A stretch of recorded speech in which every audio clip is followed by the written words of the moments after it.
اور ام کلثوم کے حوالے سے ایک اور روایت ملتی ہے کہ کوفہ میں کچھ لوگوں نے کچھ خیرات تقسیم کی، کھجوریں تقسیم کی، تو وہاں پر ام کلثوم نے ارشاد فرمایا اے اہل کوفہ، صدقہ ہم پر حرام ہے، ہم صدقہ نہیں کھا سکتے۔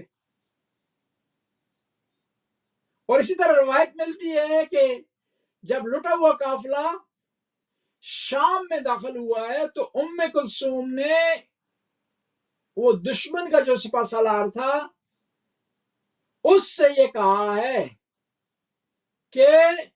تم کوشش کرو اس سروں کو آگے لے جاؤ تاکہ لوگ سروں کی طرف متوجہ ہوں اور ان کی نگاہیں ہم پر نہ پڑیں۔ اور ام کلثوم ایک جلیل القدر ہستی ہیں۔ واقعہ کربلا میں خواتین کی جو سردار ہیں بی بی زینب ہے، اور بی بی زینب کے ساتھ جو معاونت کا کام کر رہی ہیں جو ہستی، وہ جناب ام کلثوم ہے۔ مشورہ دے رہی ہیں، مشکلات کو ہینڈل کر رہی ہیں، بیماروں کو سنبھال رہی ہیں، اسرا کو سمجھا رہی ہیں،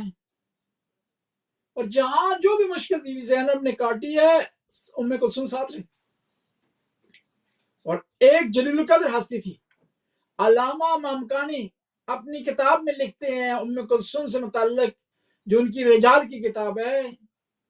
تراجم کی کتاب ہے، راوی اور روات کے حالات وہاں لکھے، وہاں لکھتے ہیں ہی جلیلۃ القدر، عظیم منزلت والی تھی ام کلثوم، فہیمتن، بہت سمجھدار تھی، بلیغتن، بولنے میں بلاغت اور فصاحت رکھتی تھی، وانی اعتبرها من الثقات، میں ان کو ثقہ راویوں میں شمار کرتا ہوں، معتبر اور قابل اعتماد راویوں میں شمار کرتا ہوں، جلیل القدر، یہی جلیل القدر تھی۔ اور اس طرح عمر رضا کا حالہ اہل سنت کے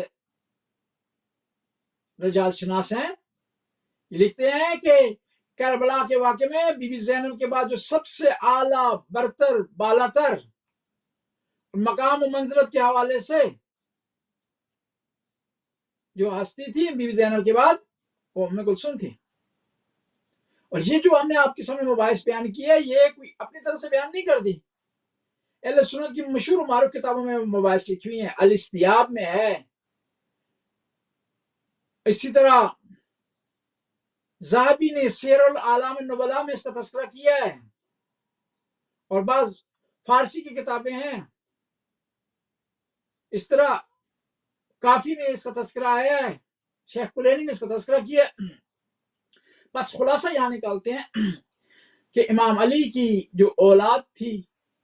فرزندان تھے، ان میں ام کلثوم ہیں، اور ام کلثوم جو امام علی کی بیٹی ہے ان کی شادی حضرت عمر سے نہیں ہوئی، اور حضرت عمر سے جس ام کلثوم کی شادی ہوئی حضرت ابوبکر کی بیٹی ہیں، اور اسماء بنت امیس کی بیٹی ہیں، وہ امام علی کی بیٹی نہیں ہے۔ اب اس تاریخ میں جو اور مزید واقعات ہیں ان کی طرف آگے بڑھتے ہیں۔ 13 ہجری کو وفات ہوئی حضرت ابوبکر کی، 22 جمادی ثانی کو۔ اسی طرح آگے جو تذکرے ہو رہے ہیں تاریخ میں مختلف علماء کے، ان میں ایک بہت بڑے عالم دین تھے مرتضی انصاری قمی،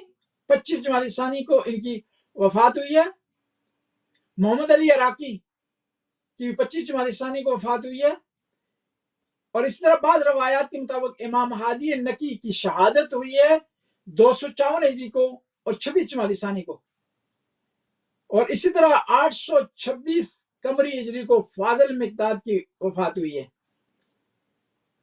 اور اسی طرح امام باقر علیہ السلام کے فرزندان میں سے ہیں سلطان علی، ان کی شہادت ہوئی ہے 116 ہجری قمری کو، 27 جمادی ثانی کو۔ اور اسی طرح 28 جمادی ثانی کو پیغمبر کو حوالے کیا گیا سعدیہ، حلیمہ سعدیہ کے۔ اب یہ دیکھنا ہے حلیمہ سعدیہ کون ہے، کس خاندان سے ان کا تعلق ہے، اور کتنے سال پیغمبر ان کے پاس رہے، اور جب پیغمبر ان کے پاس رہے ہیں تو کون سے واقعات رونما ہوئے؟ حلیمہ سعدیہ عظیم خاتون تھی، پیغمبر ان کا احترام کرتے تھے، ان کو رسپیکٹ دیتے تھے، اور خدا نے بھی ان کی زندگی میں برکتیں نازل کی۔ ان کے والد کا نام ہے ابو زہیب عبداللہ بن حارث ابن یشجنا سعدی، اور ان کے قبیلے کا نام ہے سعد بن بکر ابن حوازن، اور ان کے جو شوہر تھے ان کا نام ہے حارث بن عبد العزی۔